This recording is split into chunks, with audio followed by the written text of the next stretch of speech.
Era callado y juicioso, y consideraba que la felicidad está del lado de aquel que esté satisfecho. Mucha gente le conoce como el gran filósofo, pero este científico griego también realizó descubrimientos fundamentales en biología, ética, estilística, meteorología y estética. Era un hombre sabio. Aristóteles confiaba en la virtud de la mente humana, ya que estaba inspirada en una realidad cognitiva, la cual existe de una forma independiente a los deseos y opiniones humanas. Aristóteles nació en Estágira, una península al norte de Grecia, en el año 384 a.C.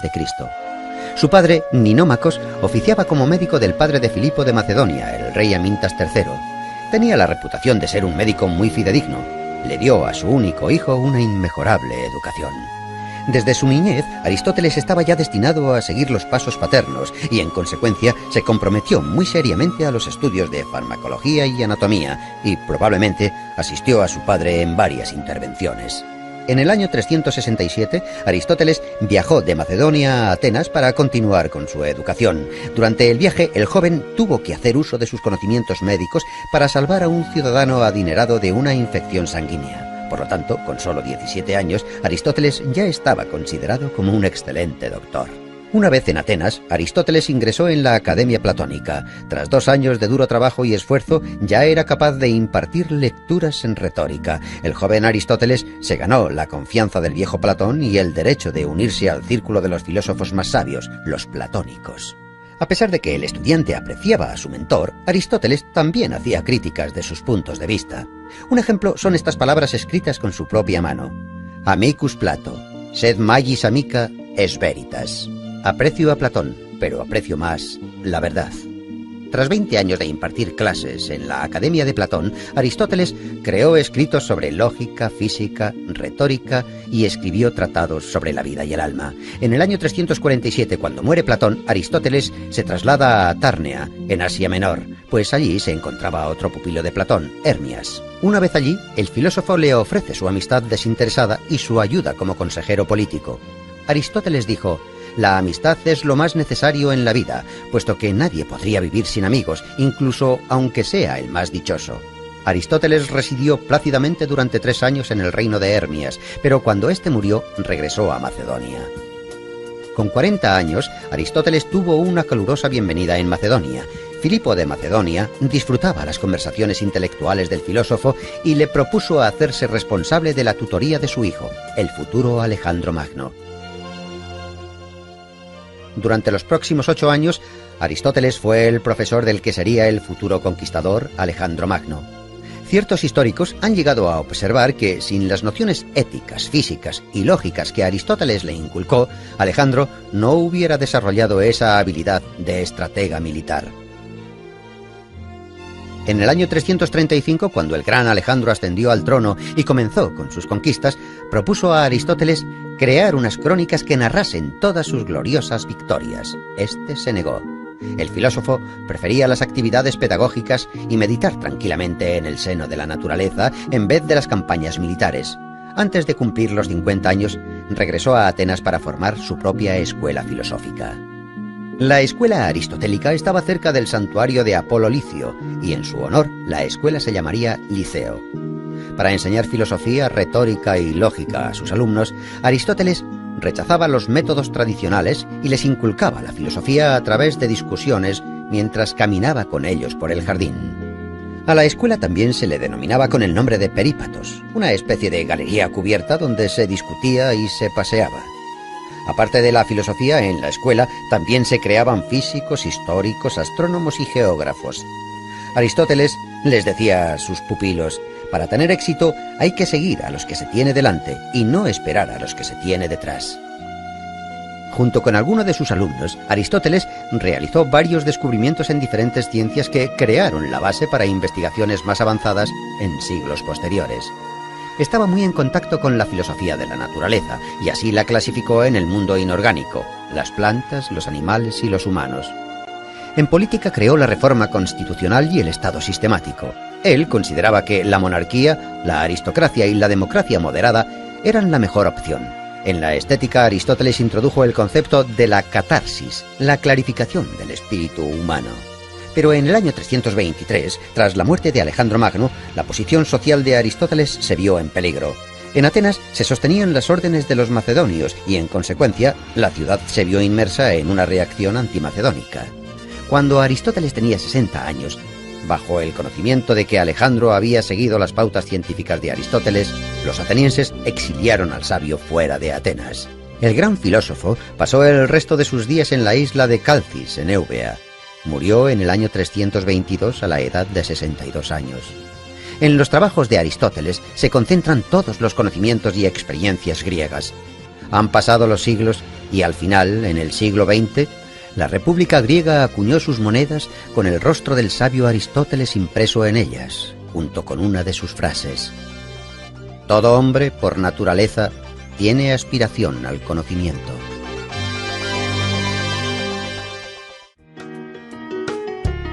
Nietzsche escribió: resulta significativo que sea Sócrates el primer gran heleno que fue feo, de igual manera que en él todo es simbólico. Es el padre de la lógica, la cual representa el carácter de la ciencia pura. Antes de que los jueces le condenaran a muerte, el gran filósofo Sócrates afirmó: no debo rechazar mi filosofía mientras me quede aliento. Sócrates.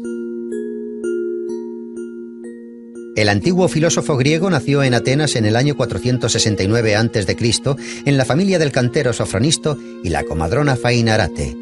Puesto que Sócrates era analfabeto, toda la información que se conserva de él es gracias a los trabajos de sus discípulos Platón y Jenofonte. No existe mucha información sobre los primeros años de su vida, pero se sabe que con 17 años ya llamaba la atención por la gran agudeza de sus razonamientos y su facilidad de palabra. Era de pequeña estatura, vientre prominente, ojos saltones y nariz respingona. Aspirando a concienciar a los ciudadanos sobre la perfección moral, Sócrates realizaba numerosas tertulias, en las plazas y en las calles. A la sombra de un olivo pasaba horas discutiendo sobre la justicia y la virtud. La negligencia de los quehaceres diarios llevaron a Sócrates a una extremada pobreza. Recorría las calles de Atenas descalzo y vestido con la misma túnica. Antifón, el sofista, decía que ningún esclavo querría ser tratado como él se trataba a sí mismo. Sócrates se sumergía tan profundamente en sus propios pensamientos que llegó a permanecer todo un día en el mismo sitio. Aunque con el comienzo de la guerra del Peloponeso, cuando el peligro amenazó a su ciudad natal, Sócrates luchó valientemente por la protección de Atenas. Cuando el oráculo de Delfos anunció que Sócrates era el griego más sabio, el mismo filósofo se sorprendió mucho. Interpretó el oráculo como un enigma y se aventuró a encontrar hombres más sabios que él. Acudió a los sofistas, quienes ejercían la profesión de enseñar la sabiduría. Fingiendo ser un ignorante, Sócrates preguntaba humildemente a los sabios de Atenas sus conocimientos sobre el bien, la belleza y la virtud. Después, con una agilidad irónica espléndida, les hacía notar sus propios errores. Su mérito más grande fue crear un método inductivo que le permitía llevar a sus alumnos a la solución de los problemas que se le planteaban, por medio de hábiles preguntas, cuya lógica iluminaba el entendimiento. Inspirado por cómo su madre ayudaba a traer niños al mundo, él creó el método denominado como mayéutica. Sócrates llegó a la conclusión de que realmente era el griego más sabio, por el mero hecho de que él, a diferencia de los demás, era consciente de su ignorancia. Solo sé que no sé nada. Sócrates pensaba que los dioses le habían encomendado la misión de impedir que los ciudadanos cayeran en la hibernación espiritual, y actuaba como una avispa que incordia a un caballo. De hecho, ese fue el apodo por el que le conocían, la avispa ateniense. Sócrates intentaba comprender y formular principios morales que fuesen uniformes para todo el mundo. Solo hay un bien, es el conocimiento. Solo hay un mal, es la ignorancia, decía Sócrates. Insistía en impartir una educación a los jóvenes en la que no solamente los padres, sino también los poetas y los filósofos deberían comprometerse. Los ciudadanos atenienses se quejaban de que parecía que perdían el control de sus hijos, porque el astuto filósofo les estaba arrebatando el afecto de sus niños. Aristófanes describe esta situación en su comedia Las nubes. Cuando un joven le preguntó a Sócrates si era necesario casarse, Sócrates le contestó: «Haz lo que desees, te arrepentirás de todas formas». El propio Sócrates, a la edad de 40 años, contrajo matrimonio con una joven de 19 años. Ella se llamaba Xantipa. Se la conocía por su escandaloso temperamento. No obstante, Sócrates, con pleno dominio de sí mismo, aguantaba a su insensata esposa con su calmada filosofía. Tras la larga guerra del Peloponeso, Atenas cayó en las manos de Criteas, un tirano espartano y un antiguo discípulo de Sócrates. A pesar de que Sócrates nunca había colaborado con tiranos de ninguna clase, el filósofo fue acusado por no reconocer a los dioses atenienses y por corromper a la juventud. Con 70 años, cuando se presentó ante el tribunal, el viejo filósofo probó a través de construcciones lógicas que no debería ser sometido a juicio, sino ser honrado como el benefactor de la sociedad e instructor espiritual. Los jueces se enfurecieron y fue declarado culpable de todos los cargos y condenado a muerte. Aguardando a la ejecución, Sócrates pasó su último mes de vida en la cárcel hablando de filosofía con sus compañeros, tratando temas como la inmortalidad del alma. Antes de la ejecución, su amigo Crito le había facilitado una salida para escapar de Atenas, pero Sócrates la rechazó porque creía que había que cumplir las leyes aunque fueran injustas. Cuando llegó el día, Sócrates bebió la cicuta sereno y callado. Sus últimas palabras fueron: «Crito, le debo una gallina a Asclepios». En aquellos tiempos, cuando un paciente se recuperaba, se sacrificaba una gallina a Asclepios, el dios de la medicina. Esas palabras reflejan que la muerte del cuerpo simboliza la recuperación del alma.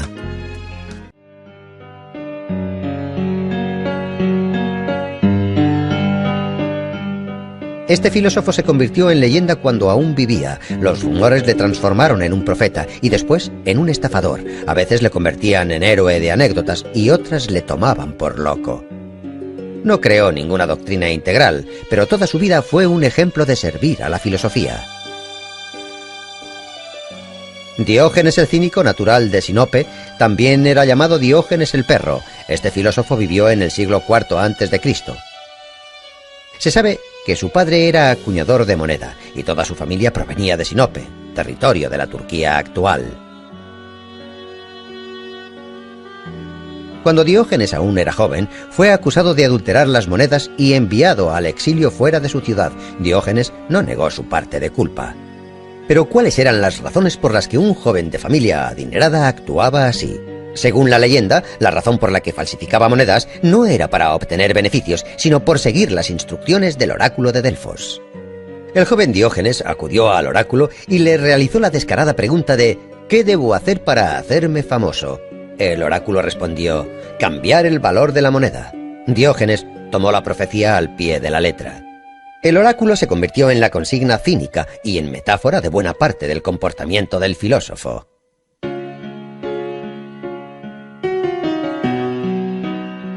Expulsado de su Sinope natal, Diógenes viajó a Atenas, donde conoció al filósofo griego Artístenes, fundador del cinismo. Artístenes consideraba que el hombre debiera despegarse de los prejuicios que le inculcan para liberarse de las leyes de la sociedad y vivir como un perro callejero. La palabra griega kinikos, la cual deriva de kinus, significa perro. Todos los seguidores de la filosofía de Artístenes serían denominados como kiniks. La palabra cinismo, la cual proviene de las enseñanzas filosóficas de los kiniks, en la actualidad ha obtenido un nuevo significado. Ahora no solo define la acción de negar las leyes sociales, sino también describe la acción de negar la moral existente y las leyes culturales. Diógenes se convirtió en el mejor alumno de Artístenes. Convencido de que la virtud consistía en abstenerse de las necesidades y el ascetismo, Diógenes liberó a su único esclavo, cambió sus ropas por vestimentas rústicas, se hizo con un zurrón y comenzó a vivir en las calles. En invierno solía dormir en los pórticos y plazas públicas, y en verano dormía en la arena calentada por el sol. Diógenes vivió una vida ceñida a los ideales del cinismo. Incluso llegó a reprochar a su maestro de no seguir sus propias doctrinas y no apreciar las privaciones como medio de rectificación moral. Diógenes dejó de viajar por Grecia. Cuando le preguntaban de dónde venía, él siempre contestaba: «Yo soy cosmopolita, soy un ciudadano del mundo». En una ocasión, el solitario e indefenso predicador cayó en manos de piratas. Le vendieron como esclavo a un rico de Corinto llamado Geníades. Su nuevo amo no tardó en apreciar el conocimiento especial del filósofo y le dispuso como tutor de sus hijos.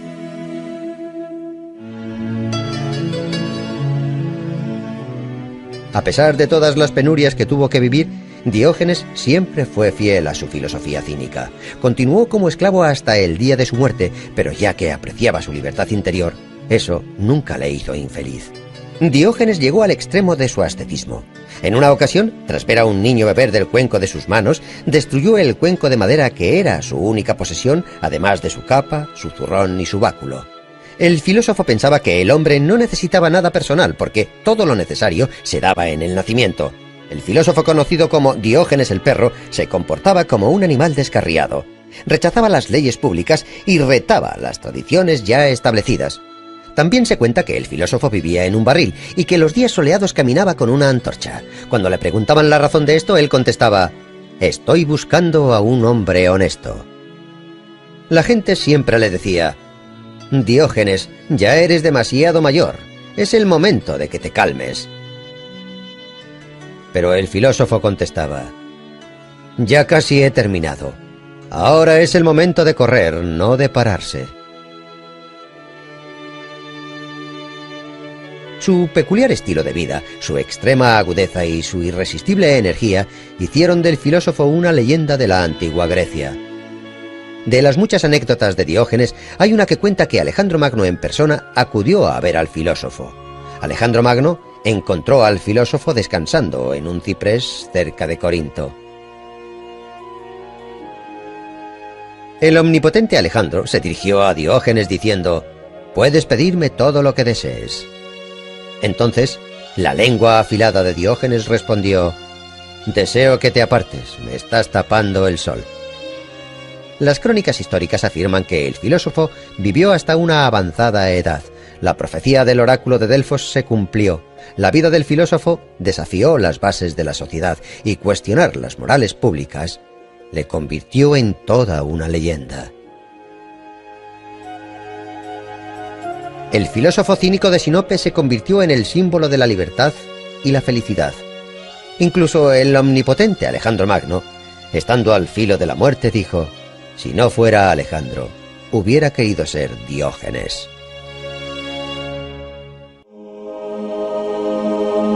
La escuela fundada por este antiguo filósofo se convirtió en un prototipo de la educación superior moderna. Los contemporáneos le denominaban el Maestro Divino. En sus obras se habla de una sociedad ideal y una inmortalidad del alma. El antiguo pensador griego Platón decía que el tiempo es una constancia similar a la eternidad. Nació en el año 427 a.C. en una familia aristocrática ateniense. Por descendencia paterna, Platón pertenecía a los zares de Ática. Por parte materna, el sabio descendía del conocido legislador ateniense Solón. Su nombre de nacimiento fue Aristócles. El joven Aristócles era de constitución fuerte y de hombros anchos. Por ello, le apodaron Platón, el de los hombros anchos. Su apodo se conocería a lo largo de la historia. Platón obtuvo una educación aristocrática en su juventud. Escribió versos y tragedias, estudió las obras de filósofos de épocas pasadas y además componía música y también dibujaba. Era un excelente gimnasta, dominaba la equitación, luchaba en combates individuales e incluso ganó numerosas competiciones por ello. Pero a pesar de su versátil educación, el joven era extremadamente tímido y prefería los empleos solitarios antes que dialogar con sus contemporáneos. A los 20 años, el joven Platón ya era considerado como uno de los ciudadanos más prometedores de Atenas. Poseía una brillante carrera política por delante, pero su destino le reservaba algo diferente. En el año 407 a.C., el joven aristócrata conoce a Sócrates, el filósofo que rondaba las calles atenienses. Vestía ropas viejas y harapientas, caminaba descalzo y siempre estaba rodeado de pupilos y de oyentes atónitos ante sus palabras. Sócrates ofrecía discursos interminables sobre la idea del bien y a nuestros ojos podría parecer un loco que desvariaba. Pero Sócrates revolucionó la mente del joven Platón. Influenciado por las teorías del viejo filósofo, el joven, al que le esperaba una brillante carrera política, perdió todo su interés respecto a los ideales públicos y políticos. Platón comprendió entonces que una sociedad basada en tales ideales estaba condenada a la destrucción y para rescatarla había que buscar una manera nueva de hacer las cosas. En el año 399, la trágica muerte de Sócrates obligó a Platón a dejar Atenas. Pasó 12 años de su vida viajando por Grecia y el sur de Italia. Participó en la guerra de Corinto. En Sicilia fue capturado y convertido en esclavo, pero uno de sus amigos le liberó.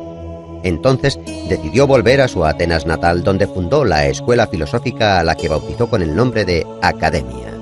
Esta se convirtió en la escuela más famosa de toda la antigüedad clásica y permaneció abierta durante cientos de años, hasta que, en el año 529 después de Cristo, el emperador romano Justiniano I cerró sus puertas para siempre. La filosofía de Platón cambió la antigua representación del mundo.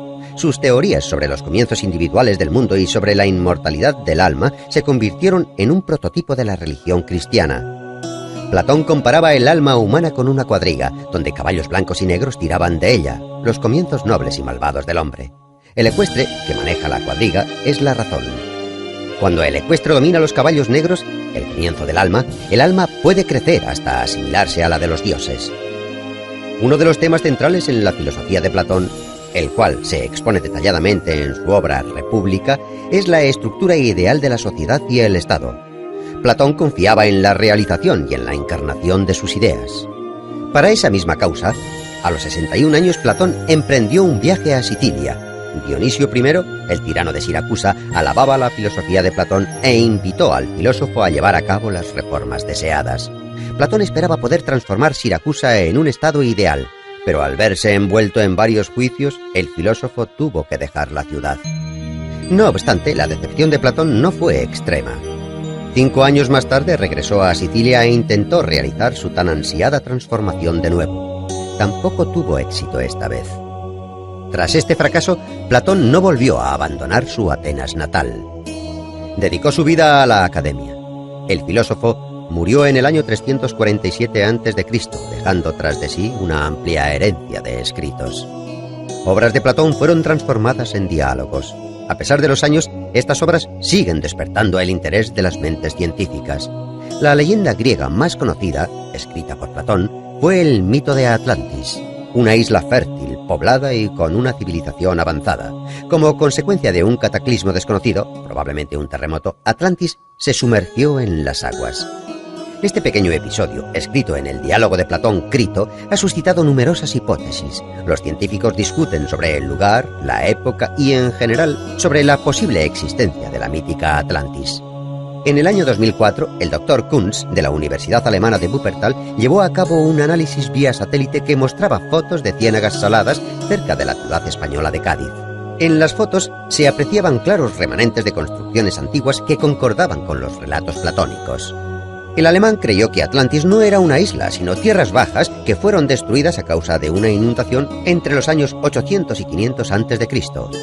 El antiguo pensador griego, quien dejó una extensa cadena de pupilos y actualizó la filosofía antigua, dijo una vez: «El hombre es una especie de juguete inventado por Dios. Dejadle jugar por tanto a los juegos que más le diviertan, a pesar de que eso contradiga a lo que se cree bueno en nuestros tiempos».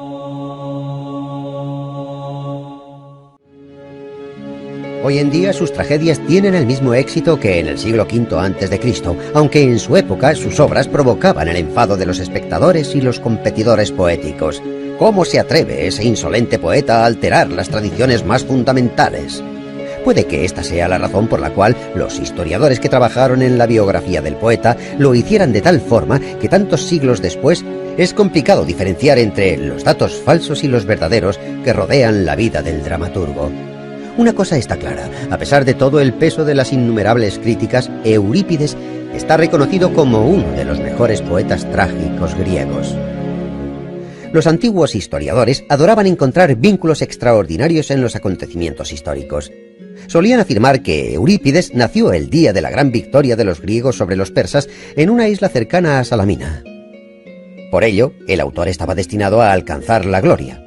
Existen otras teorías que apuntan que el dramaturgo nació unos años más tarde, en el 484 a.C., y que el hecho de que se convirtiese en uno de los mejores autores de su época fue por méritos propios. Los poetas atenienses y contemporáneos de Eurípides no tenían por costumbre elogiar los poemas de otros. En esa época las críticas se reducían a banales comentarios. En el campo de las batallas literarias, los enemigos de Eurípides le atribuían sangre humilde y defectos físicos y mentales. Cuenta una leyenda que el autor sentía un odio inmenso por las artes y por las mujeres. Pero un siglo más tarde, Aristóteles afirmó que Eurípides era el mejor poeta trágico de todos sus contemporáneos. 5 siglos más tarde, Eurípides fue nombrado el pensador que prefería la soledad de la orilla del mar antes que las concurridas calles de la ciudad. Los visitantes que acuden a Salamina aún pueden contemplar las cuevas donde Eurípides componía sus tragedias.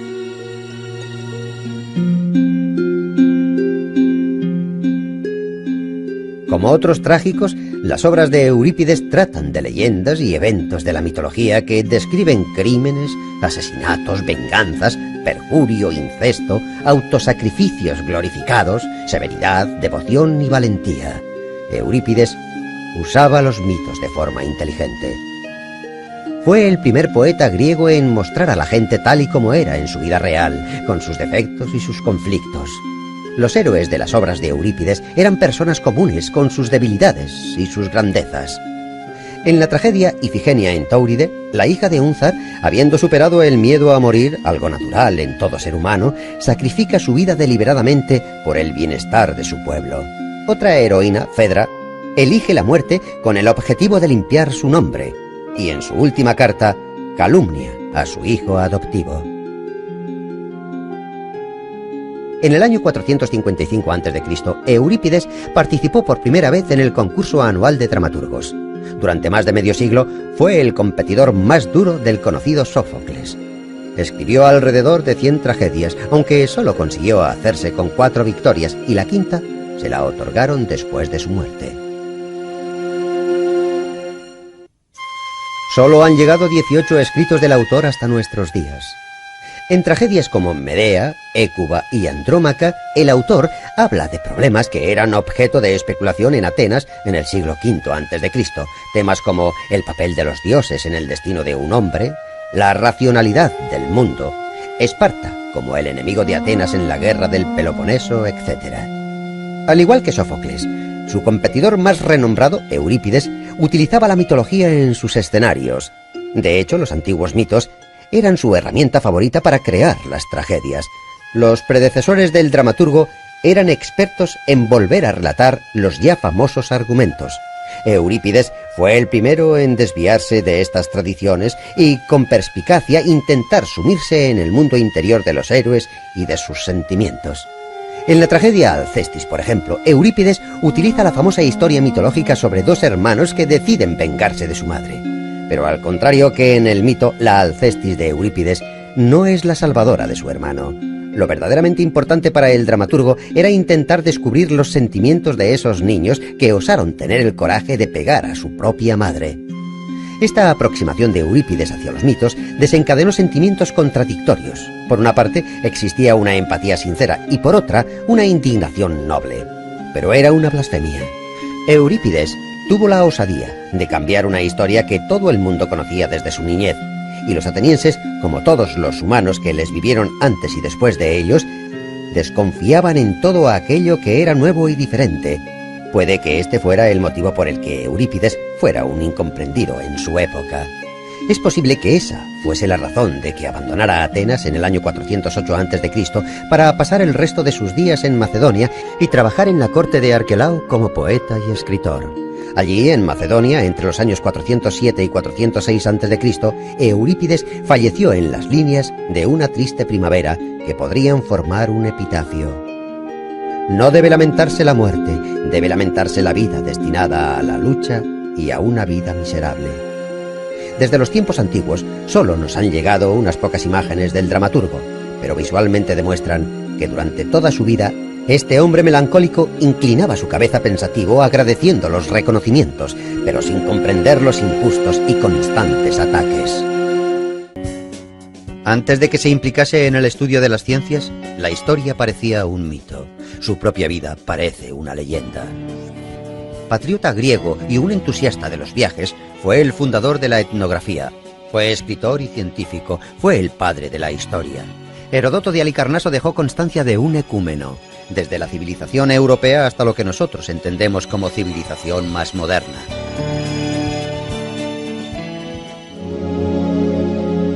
Heródoto, el futuro historiador, nació en el año 284 a.C. en el seno de una familia rica y noble en Halicarnaso, una colonia griega situada en Asia Menor. A pesar de que Heródoto era un ciudadano persa, era heleno por parte materna. Le encantaba escuchar las historias de los marineros que buscaban la libertad de la amada ciudad griega Atenas, donde los emperadores Solón y Clístenes llevaban a cabo las reformas democráticas. Pero en su ciudad natal, el tirano Ligdamis luchaba por hacerse con el poder.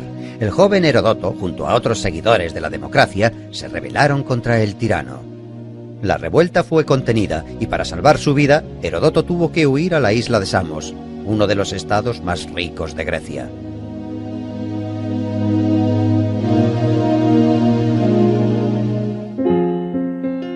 En el año 464 a.C., cuando Heródoto cumplió los 20 años, dejó la isla griega para viajar de país en país y dirigirse al este. Viajó por tierra y mar y visitó lugares como Fenicia, Siria, Macedonia, Delfos y Atenas. Heródoto de Halicarnaso resultó ser un viajero inquisitivo y emprendedor. Investigó cuidadosamente las inscripciones sagradas, los templos, las crónicas, la colección de oráculos y profecías, leyó numerosos trabajos literarios y estudió las costumbres locales. Más tarde, con diligencia, escribió todas sus observaciones personales en un libro que se convertiría en la famosa Historiae, el primer libro histórico de los tiempos antiguos. En el libro, Heródoto describía la distribución de la población de Babilonia y el método de construcción de sus edificios.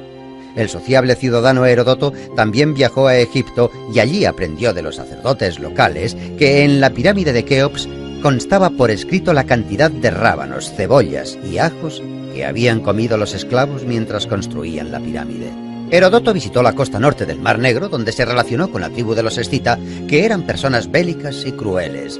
Acorde con los relatos de Heródoto, los escita se bebían la sangre de sus enemigos y para ello utilizaban sus cráneos. Además, ostentaban los cueros cabelludos como trofeos o botines de guerra. Las descripciones sobre la vida de los escita que Heródoto escribió fueron más tarde verificadas por investigaciones arqueológicas que encontraron restos sepulcrales de la tribu en el sur de Rusia y en Ucrania. Las anotaciones de los 10 años que Heródoto de Halicarnaso había recopilado durante sus viajes se convirtió en una grandiosa obra que nunca fue titulada. No obstante, muchos historiadores creen que la obra fue titulada Historiae, que significaba investigación y desarrollo en el griego antiguo. 330 años después, en el siglo II a.C., científicos de Alejandría dividieron la composición de Heródoto en 9 tomos y los dedicaron a las 9 musas. El primer libro, por ejemplo, fue titulado Clío. La guerra de los griegos contra el imperio persa era el principal argumento de esta gran obra. Heródoto fue contemporáneo de estos sucesos. El historiador admiraba el coraje de los griegos y quería narrar para futuras generaciones las batallas que los griegos y persas soportaron durante 50 años. Más de la mitad de la obra se refiere a los antecedentes de las guerras médicas y el resto a la propia contienda. Fue una de las primeras obras escritas en prosa griega que muestra digresiones históricas, etnográficas y geográficas, así como las tradiciones, las religiones y la vida en Asia Menor.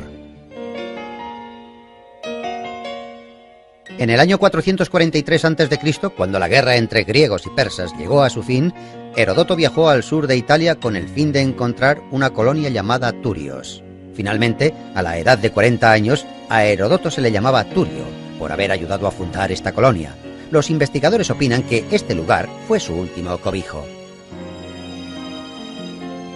Pero no se puede excluir la posibilidad de que al final de su vida, Heródoto dejase Turio para volver a Atenas. No se conoce demasiado sobre los últimos años del historiador.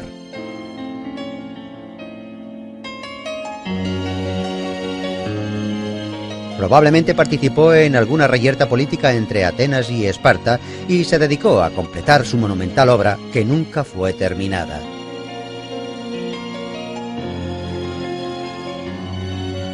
Los relatos de Historiae se detienen en el año 478, en la descripción de una cercana aldea llamada Sesta. Heródoto vivió alrededor de 60 años y murió cerca del año 425 a.C. 4 siglos más tarde, el orador romano Cicerón hablaba de Heródoto como el padre de la historia. Para los historiadores actuales, el espléndido escrito de Heródoto es una fuente de oro para obtener información sobre la historia de los países antiguos.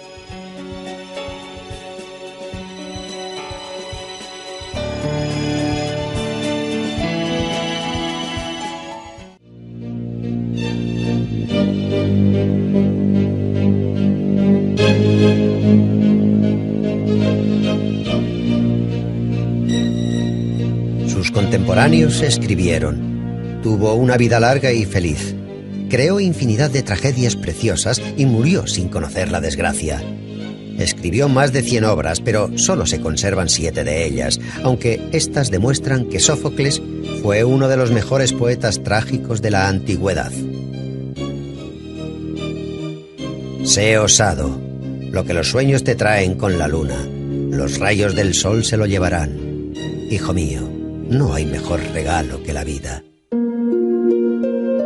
Como ocurre con otros poetas antiguos, no se conoce demasiado sobre Sófocles.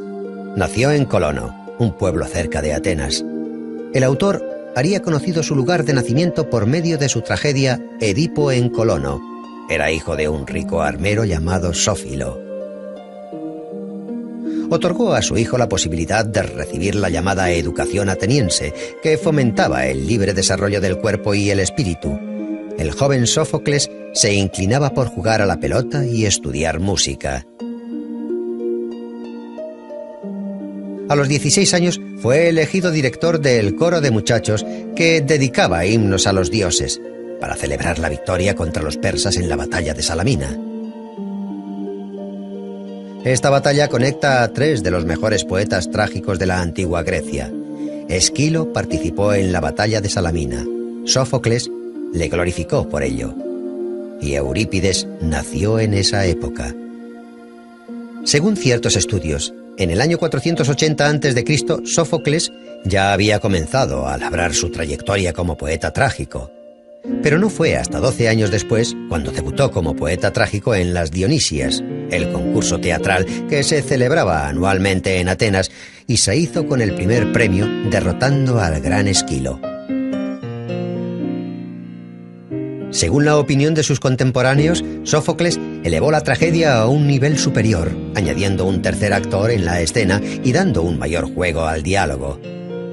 El escritor Diógenes Laercio expuso la historia de la tragedia griega de la siguiente manera: si uno quiere atribuir a Esquilo todas las innovaciones escénicas, como por ejemplo la luz y el estruendo de los rayos, las máscaras y los cantos, los atuendos ceremoniales de los reyes y las ropas de lana de los profetas, uno debería pensar que quizás Sófocles inventó todo eso.